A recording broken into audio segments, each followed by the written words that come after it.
தனக்கு நடிப்பு பயிற்சி கொடுத்த ஆசிரியரின் மறைவுக்கு நடிகர் ரஜினிகாந்த் நேரில் சென்று அஞ்சலி செலுத்தினார்.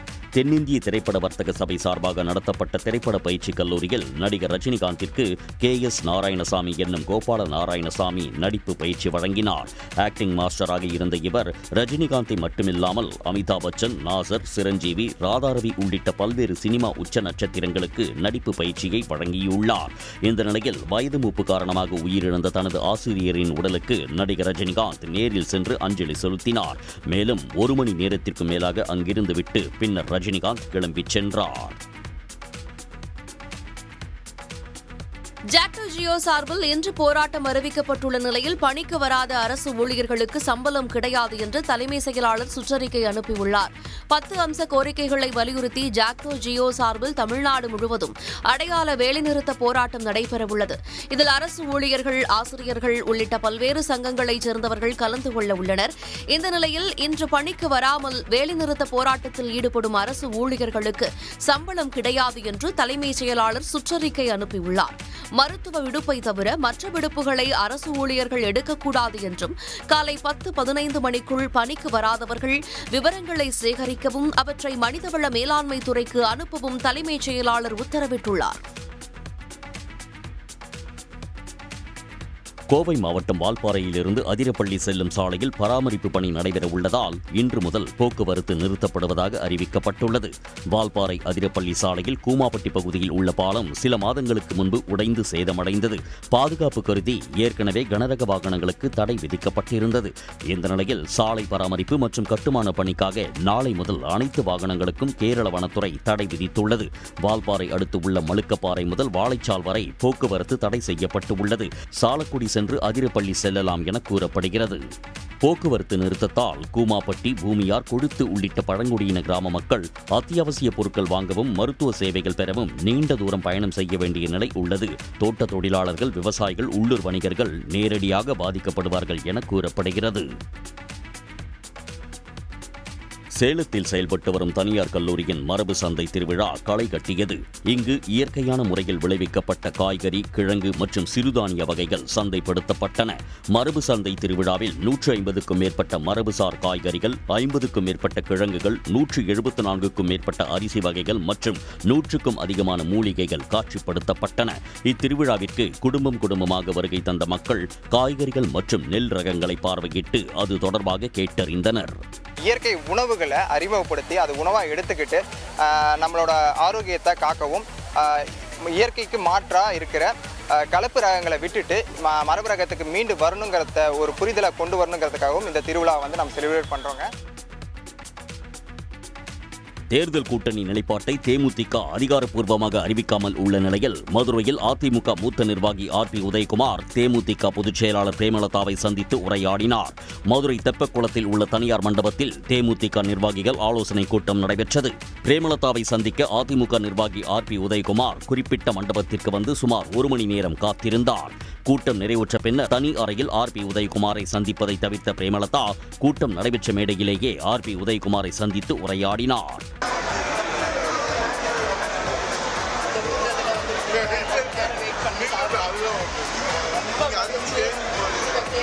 கூட்டணி குறித்து ஏதும் பேசவில்லை என்றும் பிரேமலதாவின் தாயார் மறைவுக்கு ஆறுதல் கூறவே வந்ததாக RP உதயகுமார் தெரிவித்தார்.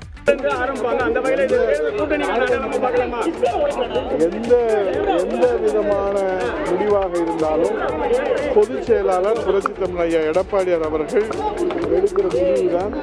அது குறித்து நான் எதுவும் பேசவில்லை. ஏன்னா உங்கள் மத்தியில தான் நான் ஆர்வம். முன்னதாக மேடையில் வைக்கப்பட்டிருந்த விஜயகாந்தின் உருவப்படத்திற்கு RP உதயகுமார் மரியாதை செலுத்தினார். சென்னை பழைய வண்ணாரப்பேட்டையில் 2 கோடி ரூபாய் மதிப்பிலான 1.25 கிலோ தங்க கட்டிகளை திருடிச் சென்ற மேற்கு வங்காளத்தைச் சேர்ந்த 4 பேரை போலீசார் கைது செய்தனர். சென்னை பூவிருந்தவள்ளி பகுதியைச் சேர்ந்த ஹரிஷ் என்பவர் பழைய வண்ணாரப்பேட்டை முத்தையா முதலி தெரு பகுதியில் நகைப்பட்டறை வைத்து நடத்தி வருகிறார். இதே பகுதியில் கடந்த 10 ஆண்டுகளுக்கு மேலாக தங்க கட்டிகளை கொண்டு செயின், ஆரம், மோதிரம், வளையல் போன்ற நகைகளை வடிவமைத்து விற்பனை செய்து வருகிறார். நகைப்பட்டறையில் பணிபுரிந்து வந்த 4 பேர் திடீரென தலைமறைவாகிவிட்டனர். அப்போது சுமார் 1.25 கிலோ அளவிலான 2 கோடி ரூபாய் மதிப்புடைய தங்க கட்டிகள் திருடப்பட்டு இருப்பதைக் கண்டு அதிர்ச்சி அடைந்த ஹரீஷ் உடனடியாக குறுக்குப்பேட்டை காவல் நிலையத்தில் புகார் அளித்தார். புகாரின் பேரில் தலைமறைவான 4 பேர் கைது செய்யப்பட்டனர். புதுக்கோட்டை மாவட்டம் கந்தர்வக்கோட்டை அருகே மங்கனூரில் மாலை நேரத்தில் பேருந்து வசதி இல்லாததால் பள்ளி மாணவர்கள் 4 கிலோமீட்டர் தூரம் நடந்து செல்லும் நிலை உள்ளது. இந்த கிராமத்தில் உள்ள 50க்கும் மேற்பட்ட பள்ளி மாணவர்கள் கந்தர்வக்கோட்டை, தஞ்சை, புதுக்கோட்டை, திருச்சி உள்ளிட்ட இடங்களில் கல்வி பயின்று வருகின்றனர். இந்த மாணவர்களுக்கு பள்ளி முடிந்து மாலை நேரத்தில் பேருந்து வசதி இல்லாததால் மங்கனூர் ஆற்றில் இருந்து மங்கனூர் கிராமத்திற்கு 4 கிலோமீட்டர் தூரம் வரை தைலமரக்காடு வழியே நடந்தே செல்ல வேண்டிய சூழ்நிலை உள்ளது. நாங்கள் எவ்வளோ மனு கொடுத்தோம், ஒரு ரெஸ்பான்ஸ் பண்ண மாட்டேங்கிறாங்க. எங்களுக்கு கந்தரக்கோட்டையிலேருந்து 6:30க்கு கண்டிப்பாக ஒரு பஸ் விட்டாகணும். ஒரு பாதுகாப்பு கூட எங்களுக்கு இல்லை. டெய்லியும் போய்ட்டு வரது கொஞ்சம் கஷ்டமாக இருக்குது.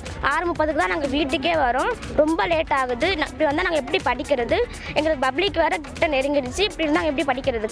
தைலமரக்காடு வழியே மாணவர்கள் அச்சத்துடன் நடந்து செல்வதால் உடனடியாக நடவடிக்கை எடுக்க வேண்டும் என கோரிக்கை விடுத்துள்ளனர். ரயில்வே துறையால் நடத்தப்படும் தேர்வுகள் சரியான முறையில் இல்லாததால் 2.5 லட்சம் காலி பணியிடங்கள் இருப்பதாகவும் அவற்றை தனியாருக்கு தாரை வார்க்கும் முயற்சியில் ஒன்றிய அரசு ஈடுபடுவதாகவும் தென்னக ரயில்வே மஸ்தூர் யூனியன் குற்றம் சாட்டியுள்ளது. இம்மாதம் துவக்கத்தில் கொல்கத்தாவில் நடைபெற்ற SRME பொதுச் செயலாளர் கண்ணையா உட்பட பல்வேறு ரயில்வே ஊழியர் சங்கங்களின் நிர்வாகிகள் பங்கேற்ற ஆலோசனைக் கூட்டத்தில் ரயில்வே துறையில் காலி பணியிடங்கள் சரியாக நிரப்பப்படாததை கண்டித்து கண்டன ஆர்ப்பாட்டம் நடத்த முடிவு செய்யப்பட்டது. அதில் இந்தியா உட்பட ரயில்வே சங்கங்கள் சார்பில் போராட்டம் நடைபெற்றது. அதன்படி சென்னை சென்ட்ரல் ரயில் நிலையம் அருகே நடைபெற்ற ஆர்ப்பாட்டத்தில் SRMUவின் துணை பொதுச் செயலாளர் பால் ஜான்சன், மேக்ஸ்வெல் ஈஸ்வர்லால் உள்ளிட்ட 500க்கும் மேற்பட்டோர் பங்கேற்றனர். சென்னையிலே நடைபெறுகின்ற இந்த ஆர்ப்பாட்டம் சென்னை மட்டுமல்லாமல் மதுரை, திருச்சி, திருவனந்தபுரம், பாலக்காடு, சேலம் ஆகிய எல்லா கோட்டங்களிலும் பெருவாரியான ஓடும் தொழிலாளர்கள் இதிலே கலந்து கொண்டிருக்கின்றார்கள். இந்த போராட்டம் வெற்றி போராட்டமாக அமையும் என்ற நம்பிக்கை எங்களுக்கு இருக்கின்றது. காரணம், தேவையில்லாமல் ஒரு வேலை நிறுத்தத்தை மத்திய அரசு தூண்டாது, ரயில்வே அமைச்சகம் தூண்டாது என்று நினைக்கின்றோம். புதுக்கோட்டை மாவட்டம் ஆவுடையார் கோவில் ஒன்றியத்தில் போதிய மழையின்றி நெற்பயிர்கள் காய்ந்து வருவதால் விவசாயிகள் வேதனை அடைந்துள்ளனர். வடகிழக்கு பருவமழை தொடக்கத்தில் நன்றாக பெய்ததால் விவசாயிகள் நேரடி நெல் விதைப்பு செய்தனர்.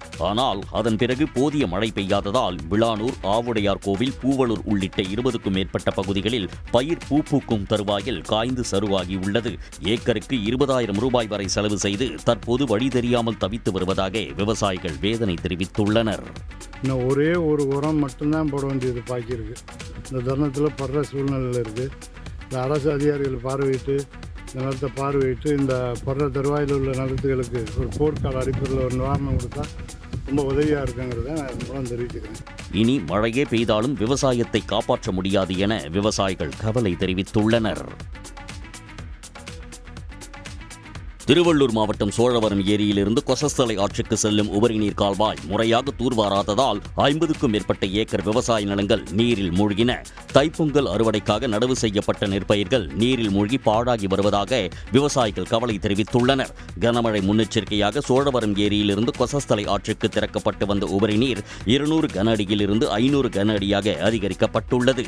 முறையான முன்னறிவிப்பு ஏதும் இன்றி உபரி நீர் திறக்கப்பட்டதால் 50க்கும் மேற்பட்ட ஏக்கர் நெற்பயிர்கள் நீரில் மூழ்கி உள்ளன என்று விவசாயிகள் கவலை தெரிவித்தனர். கடன் வாங்கி கச்சி வாங்கி இதெல்லாம் நாங்கள் ஏறி தர்றது சொல்லவே இல்லை. காவா சுத்தம் பண்ணியிருந்தா இது போல எங்களுக்கு அடி வாங்க போறதில்ல. தை மாசம் அறுவடைக்கு ரெடியா இருக்குது. கதிர் பயிர் எல்லாம் நெஞ்சில இருக்குது. எங்க வாழ்வாதாரமே பாதிச்சு போச்சு. நாங்க என்ன பண்றது? எங்க போய் அடிச்சுக்கிறது? நாங்க உபரி நீர் செல்லும் கால்வாயை முறையாக தூர்வாரி இனி வரும் காலங்களில் பாதிப்பு ஏற்படுத்தாத வகையில் நடவடிக்கை எடுக்க வேண்டும் என விவசாயிகள் கோரிக்கை வைக்கின்றனர். பீகார் முதலமைச்சர் நிதிஷ்குமார் ஆளுநர் ஆரிஃப் முகமது கானை சந்தித்து சட்டப்பேரவையை கலைப்பதற்கான பரிந்துரை கடிதத்தை வழங்கினார். நடப்பு ஆட்சிக் காலத்தின் கடைசி அமைச்சரவைக் கூட்டம் நிதிஷ்குமார் தலைமையில் நடைபெற்றது. இதில் சட்டப்பேரவையை கலைப்பது தொடர்பான தீர்மானம் நிறைவேற்றப்பட்டது. அதன்படி சட்டப்பேரவை நாளை முறைப்படி கலைக்கப்பட உள்ளது. இந்த நிலையில் புதிய அரசு அமைப்பதற்கான ஏற்பாடுகள் நடைபெற்று வருகின்றன. வரும் 20ஆம் தேதி பாட்னாவில் உள்ள காந்தி மைதானத்தில் நடைபெறவுள்ள பிரம்மாண்டமான நிகழ்ச்சியில் நிதிஷ்குமார் 10வது முறையாக பதவியேற்க உள்ளார். இதனிடையே நாளை நடைபெறவுள்ள NDA கூட்டணி கட்சிகளின் கூட்டத்தை தொடர்ந்து நிதிஷ்குமார் ஆட்சி அமைப்பதற்கான உரிமை கோருவதற்கான கடிதத்தை ஆளுநரிடம் வழங்க உள்ளார். தென்னாப்பிரிக்காவுக்கு எதிரான முதல் டெஸ்ட் போட்டியில் இருந்து காயம் காரணமாக விலகிய இந்திய கேப்டன் சுப்மன் கில் இரண்டாவது போட்டியில் பங்கேற்பாரா என்ற கேள்வி எழுந்துள்ளது. கொல்கத்தா ஈடன் கார்டன் மைதானத்தில் நடைபெற்ற ஆட்டத்தில் இருந்து கழுத்து வலி காரணமாக சுப்மன் கில் விலகினார். இதற்காக சிகிச்சை பெற்று வந்த கில் மருத்துவமனையில் இருந்து டிஸ்சார்ஜ் செய்யப்பட்டார். இருந்தபோதிலும் அடுத்த போட்டியில் கில் விளையாடுவது உறுதி செய்யப்படவில்லை. கில் விளையாடாத பட்சத்தில் அவருக்கு பதிலாக சாய் சுதர்சன் களமிறங்க அதிக வாய்ப்புள்ளதாக கூறப்படுகிறது. அதே சமயம் ஆஸ்திரேலியா ஏ அணிக்கு எதிரான டெஸ்ட் போட்டியில் 150 ரன்கள் எடுத்த படிக்கலும் பிளேயிங் 11 சேர்க்கப்பட வாய்ப்புள்ளதாக கூறப்படுகிறது. இந்நிலையில் இந்திய அணி 6 பந்து வீச்சாளர்களுடன் களமிறங்கினால் சாய் சுதர்சனுக்கு வாய்ப்பு வழங்கப்படும் என்றும், இல்லையென்றால் படிக்கல் அணியில் சேர்க்கப்படுவார் என இந்திய அணியின் முன்னாள் வீரர் அனில் கும்ப்ளே தெரிவித்துள்ளார். சபரிமலை தங்கம் திருட்டு தொடர்பாக சன்னிதானத்தில் சிறப்பு புலனாய்வு குழுவினர் அறிவியல் பூர்வமான ஆய்வுகளை மேற்கொண்டனர். பராமரிப்பு பணிகளுக்காக துவாரபாலகர் சிலைகளில் இருந்து தங்க தகடுகள் கழற்றப்பட்டு மீண்டும் பொருத்திய போது 4 கிலோ அளவுக்கு தங்க மாயமானதாக புகார் எழுந்தது.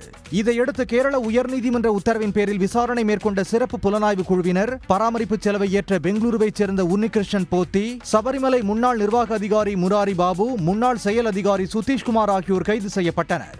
இந்நிலையில் சன்னிதானத்தில் அறிவியல் பூர்வமான ஆய்வுகளை மேற்கொண்ட சிறப்பு புலனாய்வு குழுவினர் ஆதாரங்களை சேகரிக்கும் பணியை தொடங்கினர்.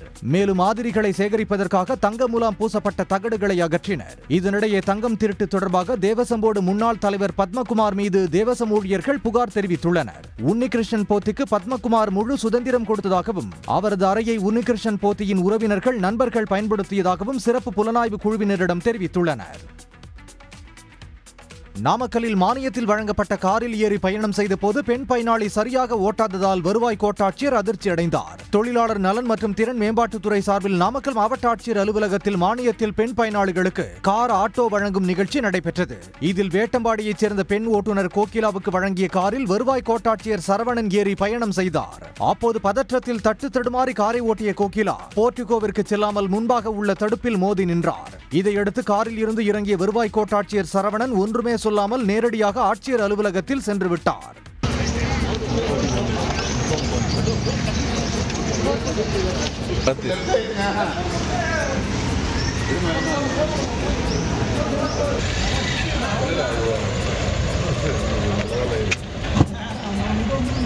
இதனையடுத்து நாமக்கல் மாவட்ட தொழிலாளர் நலன் மற்றும் திறன் மேம்பாட்டுத்துறை அலுவலர் இந்திரா கோகிலாவை அழைத்து ஏன் பதட்டம், சரியாக வாகனத்தை ஓட்ட வேண்டும் என அறிவுரை வழங்கினார். ராமேஸ்வரம் கடற்பகுதியில் சூறைக்காற்று வீசி கடல் கொந்தளிப்பு ஏற்பட்டுள்ளதால் பாம்பன் பாலத்தில் ரயில்கள் ஊர்ந்து செல்கின்றன. வங்கக்கடலில் ஏற்பட்டுள்ள வளிமண்டல மேலடுக்கு சுழற்சி காரணமாக தமிழகத்தின் பல்வேறு மாவட்டங்களில் கனமழை மற்றும் சூறைக்காற்று எச்சரிக்கை விடுக்கப்பட்டுள்ளது. இதனால் மீனவர்கள் கடலுக்குள் செல்ல வேண்டாம் எனவும் அறிவுறுத்தப்பட்டுள்ளது. இந்நிலையில் ராமேஸ்வரத்தில் கடலோர பகுதிகளில் மணிக்கு 50 கிலோமீட்டர் வேகம் வரை சூறைக்காற்று வீசுவதால் கடல் கொந்தளிப்பு ஏற்பட்டுள்ளது.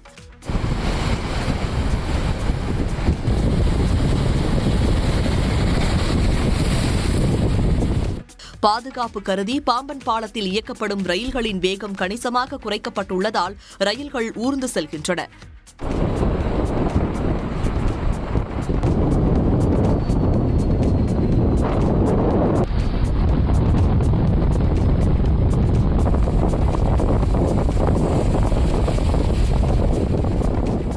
சூறைக்காற்றால் அலையின் சீற்றம் அதிகரித்துள்ளதால் விசைப்படகு மற்றும் நாட்டுப்படகுகளை மீனவர்கள் பாதுகாப்பாக நிறுத்தி வைத்துள்ளார்கள்.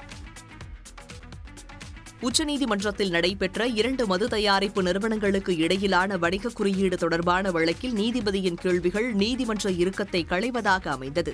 விஸ்கி வகை மது தயாரிப்பில் ஈடுபட்டுள்ள 2 நிறுவனங்களுக்கு இடையே தயாரிப்பின் தனித்துவத்தை உணர்த்தும் வணிக குறியீடு தொடர்பான வழக்கு நீதிபதி சூரியகாந்த் முன்னிலையில் விசாரணைக்கு வந்தது.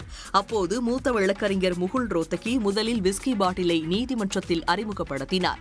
அதனை பார்த்த நீதிபதி, நீங்கள் கூறும் அளவுக்கு உள்ளே இருக்கும் பொருள் இருக்காது என்று கருதுவதாக தெரிவித்தார். இதையடுத்து டெட்ரா பாக்கெட்டில் உள்ள விஸ்கியை முகுல் ரோத்தகி காண்பித்ததும் இது என்ன ஜூஸா என நீதிபதி கேட்டது நீதிமன்ற அறையை கலகலப்பாக்கியது.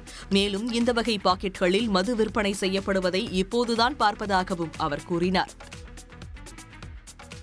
ஃபால்கன் பறவைகளின் இடைவிடாத பயணம் தொடர்பான சுவாரஸ்ய தகவல்களை சுற்றுச்சூழல் துறை செயலாளர் சுப்ரியா சாகு தனது எக்ஸ் பக்கத்தில் பகிர்ந்துள்ளார். வடக்கு சீனா மற்றும் தென்கிழக்கு சைபீரியாவில் அதிக அளவில் காணப்படும் ஃபால்கன் பறவைகள் வலசை நிகழ்வை ஒட்டி இந்தியா மற்றும் அரபிக்கடல் வழியாக பயணித்து தென்னாப்பிரிக்கா பகுதிகளுக்கு செல்கிறது.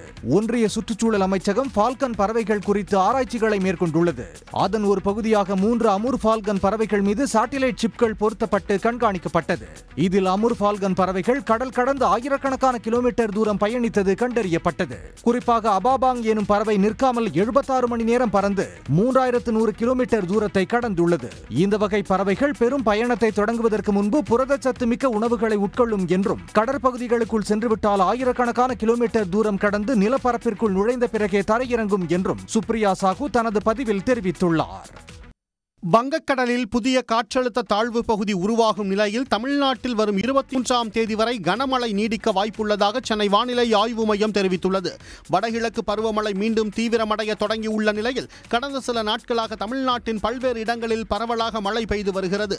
சென்னை மாநகரின் பல்வேறு இடங்களில் 2 நாட்களாக விட்டுவிட்டு மழை பெய்து வருவதால் குளிர்ச்சியான சூழல் நிலவுகிறது. சென்னையில் கிளைமேட் சூப்பராக இருக்குது, மழை விட்டு விட்டு பெய்யுது, அது ஒரு நல்லா தான் இருக்குது, நல்லா ஜாலியாக என்ஜாய் பண்ணிட்டு இருக்கோம், நல்லா தான் சார் இருக்குது. ஊட்டி கொடைக்கானல் லெவலில் நல்லா இருக்குது சார், சென்னை நல்லா இருக்குது. டெல்டா மாவட்டங்களில் 3வது நாளாக கனமழை பெய்தது. கடல் சீற்றம் காரணமாக தரங்கம்பாடி டானிஷ் கோட்டை பகுதியில் கடற்கரையில் 2 அடி வரை மண் அரிப்பு ஏற்பட்டுள்ளது. கடல் அரிப்புக்கு கல் கொட்டி கொடுத்தாங்க. அந்த கல் எங்களுக்கு போதுமான அளவுக்கு கல் எங்களுக்கு இல்லைங்க. அந்த கல் காரணமாகவே எங்களுக்கு இப்போ தொழிலுக்கு போக முடியாத கண்டிஷனில் இப்போ நாங்கள் எங்கள் ஊரென்னு பார்த்தா எங்களுக்கு கடல் தொழில் இல்லாத கண்டிஷனில் போயிட்டு இருக்கு கடல் அரிப்பால். இதனிடையே தென்மேற்கு வங்கக்கடல் பகுதிகள் மற்றும் அதனை ஒட்டிய இலங்கை கடலோர பகுதிகளில் காற்றழுத்த தாழ்வு பகுதி நிலவுகிறது. வரும் 22ஆம் தேதி தென்கிழக்கு வங்கக்கடல் பகுதியில் புதிதாக காற்றழுத்த தாழ்வு பகுதி உருவாகக்கூடும் என தெரிவித்துள்ள வானிலை ஆய்வு மையம் தமிழ்நாட்டில் அடுத்த 6 நாட்களுக்கு கனமழை தொடரும் என எச்சரித்துள்ளது. இதனிடையே கனமழை எச்சரிக்கை காரணமாக விழுப்புரம் மற்றும் கடலூரில் பள்ளிகளுக்கும் புதுச்சேரி மற்றும் காரைக்காலில் பள்ளி கல்லூரிகளுக்கும் விடுமுறை அறிவிக்கப்பட்டுள்ளது. முன்னாள் முதலமைச்சர் ஓ பன்னீர்செல்வத்தின் போடி சட்டமன்ற தொகுதி அலுவலகம் கடந்த 15 ஆண்டுகளாக திறக்கப்படாமல் செயலிழந்த நிலையில் உள்ளதாக தேமுதிக பொதுச் செயலாளர் பிரேமலதா தெரிவித்துள்ளார். தேனி மாவட்டம் போடியில் நடைபெற்ற கட்சி பொதுக்கூட்டத்தில் பேசிய அவர் போடி தொகுதியின் எம்எல்ஏ யார் என்று தொண்டர்களை பார்த்து கேள்வி எழுப்பினார். கட்சி தொண்டர்கள் ஓபிஎஸ் என்று சொன்னவுடன் ஏன் பூட்டிய கதவுகள் திறக்கப்படவில்லையா என கூறிய அவர் நமது கூட்டணி வேட்பாளர்கள் வெற்றி பெற்றதுடன் சட்டமன்ற அலுவலகம் திறக்கப்படும் என்றார். பிரதமர் மோடி நாளை கோவை வருவதையொட்டி அங்கு உச்சகட்ட பாதுகாப்பு ஏற்பாடுகள் செய்யப்பட்டுள்ளன. தென்னிந்திய வேளாண் கூட்டமைப்பு சார்பில் இயற்கை விவசாயத்தை வலியுறுத்தியும் அதற்கான தொழில்நுட்பங்கள் மற்றும் கொள்கைகளை வகுக்க வலியுறுத்தியும் விவசாயிகள் மாநாடு கோவை கொடிசியா வளாகத்தில் நாளை நடைபெறுகிறது. இந்த மாநாட்டில் சிறப்பு விருந்தினராக பிரதமர் மோடி பங்கேற்று உரையாற்றுகிறார். சிறப்பாக செயல்பட்ட விவசாயிகளுக்கு விருது வழங்கி அவர் கௌரவிக்கிறார். தொடர்ந்து தென் மாநில விவசாயிகளுடன் அவர் கலந்துரையாடுகிறார். பிரதமரின் வருகையையொட்டி கோவையில் உச்சகட்ட பாதுகாப்பு ஏற்பாடுகள் செய்யப்பட்டுள்ளன. கோவை விமான நிலையத்தில் 5 அடுக்கு பாதுகாப்பு போடப்பட்டுள்ளது. கோவை மாநகரில் போக்குவரத்து மாற்றமும் செய்யப்பட்டிருக்கிறது. ஆராய்ச்சி படிப்பில் முனைவர் பட்டம் பெற்றுள்ள பள்ளிக்கல்வித்துறை அமைச்சர் அன்பில் மகேஷ் பொய்யாமொழியை தமிழ்நாடு முதலமைச்சர் மு க ஸ்டாலின் பாராட்டியுள்ளார். எக்ஸ் தளத்தில் வெளியிட்டுள்ள பாராட்டு செய்தியில் தமது நண்பனின் இடத்தில் இருந்து தாம் பெருமையுடன் மகிழ்வதாக முதலமைச்சர் மு க ஸ்டாலின் குறிப்பிட்டுள்ளார். பணிச்சுமை, நேரமின்மை, வயது ஆகியவற்றை கடந்து கல்வி பெற துடிக்கும் அனைவருக்கும் அன்பில் மகேஷ் ரோல் மாடல் ஆகிவிட்டார் என்றும் முதலமைச்சர் பாராட்டியுள்ளார். கல்வியே நமது உயர்வுக்கான வழி என்று குறிப்பிட்டுள்ள முதலமைச்சர் குறிப்பாக ஆராய்ச்சி படிப்பு வரை நமது தமிழ்நாட்டு மாணவர்கள் முன்னேற வேண்டும் என்ற தமது சொல்லை அமைச்சரவையிலும் குடும்பத்திலும் இருந்து அன்பில் மகேஷ் கடைபிடிப்பதாக பாராட்டியுள்ளார். பள்ளிக்கல்வித்துறை அமைச்சர் அன்பில் மகேஷ் பொய்யாமொழி திருச்சிராப்பள்ளி தேசிய கல்லூரியின் உடற்கல்வியியல் துறையில் physical activity for skill development through machine learning என்ற தலைப்பில் முனைவர் பட்டம் பெற்றுள்ளார். பீகார் முதலமைச்சர் நிதிஷ்குமார் ஆளுநர் ஆரிஃப் முகமது கானை சந்தித்து சட்டப்பேரவையை கலைப்பதற்கான பரிந்துரை கடிதத்தை வழங்கினார். நடப்பு ஆட்சிக் காலத்தின் கடைசி அமைச்சரவைக் கூட்டம் நிதிஷ்குமார் தலைமையில் நடைபெற்றது. இதில் சட்டப்பேரவையை கலைப்பது தொடர்பான தீர்மானம் நிறைவேற்றப்பட்டது. அதன்படி சட்டப்பேரவை நாளை முறைப்படி கலைக்கப்பட உள்ளது. இந்த நிலையில் புதிய அரசு அமைப்பதற்கான ஏற்பாடுகள் நடைபெற்று வருகின்றன. வரும் 20ஆம் தேதி பாட்னாவில் உள்ள காந்தி மைதானத்தில் நடைபெறவுள்ள பிரம்மாண்டமான நிகழ்ச்சியில் நிதிஷ்குமார் 10வது முறையாக பதவியேற்க உள்ளார். இதனிடையே இதனிடையே நாளை நடைபெறவுள்ள என்டிஏ கூட்டணி கட்சிகளின் கூட்டத்தை தொடர்ந்து நிதிஷ்குமார் ஆட்சி அமைப்பதற்கான உரிமை கோருவதற்கான கடிதத்தை ஆளுநரிடம் வழங்க உள்ளார். சென்னையில் ஆபரண தங்கம் விலை இன்று சவரனுக்கு 1120 ரூபாய் குறைந்துள்ளது. 22 கேரட் ஆபரண தங்கம் விலை நேற்று சவரன் 92,320 ரூபாய்க்கும் கிராம் 11,540க்கும் விற்பனையானது. இந்நிலையில் தங்கம் விலை இன்று கிராமுக்கு 140 ரூபாயும் சவரனுக்கு 1,120 ரூபாயும் சரிந்துள்ளது. கடைகளில் கிராம் 11,400 ரூபாய்க்கும் சவரன் 91,200 ரூபாய்க்கும் விற்பனை செய்யப்படுகிறது. வெள்ளியின் விலை இன்று கிராமுக்கு 3 ரூபாய் குறைந்து ஒரு கிராம் 170 ரூபாய்க்கு வர்த்தகமாகிறது. கட்சியில் பதவி வழங்குவது தொடர்பான விவகாரத்தில் சென்னை புளியந்தோப்பு அருகே தாவேகா பெண் நிர்வாகிகள் மோதிக்கொண்ட சம்பவம் பரபரப்பை ஏற்படுத்தியது. கன்னிகாபுரத்தைச் சேர்ந்த பல்லவி என்பவர் தமிழக வெற்றிக் கழகத்தில் சென்னை வடக்கு மாவட்ட செயலாளராக உள்ளார். இதேபோல் பெரியார் நகரைச் சேர்ந்த கலைச்செல்வி என்பவர் வடசென்னை மாவட்ட மகளிர் அணி இணை அமைப்பாளராக உள்ளார். இந்நிலையில் கலைச்செல்வி தனது ஆதரவாளர்களுக்கு பொறுப்பு வழங்க வேண்டி பல்லவி வீட்டுக்கு சென்றுள்ளார். அப்போது அங்கு இரு தரப்பினரிடையே வாக்குவாதம் ஏற்பட்டு கைகலப்பாக மாறியதாக கூறப்படுகிறது. இதையடுத்து இருவரும் மாறி மாறி காவல் நிலையத்தில் புகார் அளித்தனர். இச்சம்பவம் குறித்து புளியந்தோப்பு போலீசார் விசாரணை நடத்தி வருகின்றனர். சென்னை திருவொற்றியூரில் அம்பேத்கர் சிலையை சுற்றி கட்டுமான பணிகளை மேற்கொள்ள தனியார் கட்டுமான நிறுவனம் எதிர்ப்பு தெரிவித்ததற்கு கடும் கண்டனம் எழுந்துள்ளது. சுங்கச்சாவடி பேருந்து நிலையம் அருகே 35 ஆண்டுகள் பழமையான அம்பேத்கர் சிலை அமைந்துள்ளது. இந்த சிலைக்கு பின்புறம் தனியார் கட்டுமான நிறுவனம் கட்டுமான பணிகளை மேற்கொண்டு வருகிறது. இதனிடையே கட்டுமான சுவரை ஒட்டி சிலை இருப்பதால் அம்பேத்கர் மக்கள் கூட்டமைப்பினர் சிலைக்கு பாதுகாப்பாக கட்டடங்களை எழுப்பினர். இதற்கு தனியார் கட்டுமான நிறுவனம் எதிர்ப்பு தெரிவித்ததால் அந்த பகுதி மக்கள் போராட்டத்தில் ஈடுபட முயன்றனர். ஒன்ன வந்த பின்னாடி ஊர் பின்னாடி வரட்டாது அந்த கதை தான். நீங்களாம் வாய முடியும் எல்லாரும் உட்காந்துனே இருங்க. பரவாயில்ல அச்சினே இருப்பான் முதலாளிகளாம் நம்மள வாங்கின்னு தான் இருக்கணும் உட்காந்துன்னு. அதுதானே பிறந்துருக்குறோம். சொந்த மண்ணில் அடிமையாக வரணும்ல. ஒன்னும் அடிப்பானுங்க நம்ம இன்னும் எல்லா வேலையும் செய்வானுங்க. இதையடுத்து காவல்துறையினர் நடத்திய பேச்சுவார்த்தைக்கு பின்னர் அவர்கள் கலைந்து சென்றனர். சிலை மீது கை வைத்தால் வட சென்னையே பொங்கி எழும் என அவர்கள் எச்சரிக்கை விடுத்துள்ளனர். எதிர்வரும் சட்டப்பேரவை தேர்தலில் இந்திய கம்யூனிஸ்ட் கட்சி சார்பில் கூடுதல் இடங்களை தாங்கள் கேட்க உள்ளதாக அந்த கட்சியின் மாநில செயலாளர் மு வீரபாண்டியன் தெரிவித்துள்ளார். திருத்துறைப்பூண்டியில் நடைபெற்ற வாக்குச்சாவடி நிலை முகவர் கூட்டத்துக்கு பிறகு பேட்டியளித்தவர் இதனை தெரிவித்துள்ளார். அந்த சூழல் அறிந்து கூடுதலான இடங்களை நாங்கள் கேட்போம். அதை தவறாக எடுத்துக்கொள்ள மாட்டார் முதல்வர். இந்த ஜனநாயக தோழமை கட்சியினுடைய ஜனநாயக உரையாடலை எப்பொழுதுமே மதிக்கக்கூடியவர் தமிழக முதல்வர். இந்திய கம்யூனிஸ்ட் கட்சியை பொறுத்தவரை தமிழ்நாட்டில் ஆட்சியில் பங்கு என்கிற முழக்கத்தை முன்வைக்கவில்லை என்று கூறியுள்ளார். தமிழ்நாடு முதலமைச்சர் துவங்கியுள்ள ஜனநாயகத்துக்கான போரில் இந்திய கம்யூனிஸ்ட் கட்சி மிக உறுதியுடன் இருப்பதாக வீரபாண்டியன் தெரிவித்துள்ளார். சத்தீஸ்கரில் ஆயுதங்களை ஒப்படைத்துவிட்டு சரணடைந்த மாவோயிஸ்டுகளுக்கு வேலை வாய்ப்பு ஏற்படுத்தி தரப்பட்டுள்ளது. சரணடைந்த மாவோயிஸ்டுகளை கொண்டு காஃபி, சிற்றுண்டி கடைகளை சத்தீஸ்கர் அரசு தொடங்கியுள்ளது. கஃபே பந்தம் என்ற பெயரில் ஜக்தல்பூரில் அமைக்கப்பட்டுள்ள கடையை முதலமைச்சர் விஷ்ணு தியோ சாய் திறந்து வைத்தார்.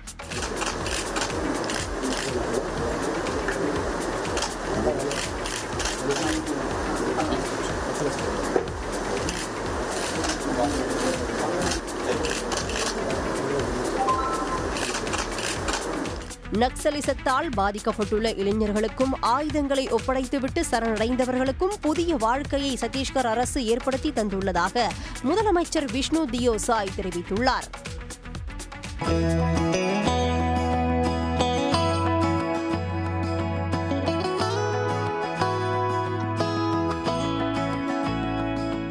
சென்னை தொல்காப்பிய பூங்காவை பார்வையிட்ட முதலமைச்சர் மு க ஸ்டாலின் பூங்காவில் செய்யப்பட்ட வசதிகள் குறித்து பொதுமக்களிடம் கேட்டறிந்தார்.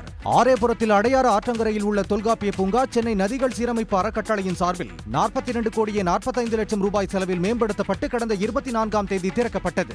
இந்நிலையில் தொல்காப்பிய பூங்காவை பார்வையிட்ட முதலமைச்சர் மு க ஸ்டாலின் நடைபயிற்சியில் ஈடுபட்டுள்ள பொதுமக்களுடன் கலந்துரையாடினார். அப்போது பூங்காவில் செய்து தரப்பட்டுள்ள வசதிகள், பாதுகாப்பு உள்ளிட்டவை குறித்து முதலமைச்சர் கேட்டறிந்தார்.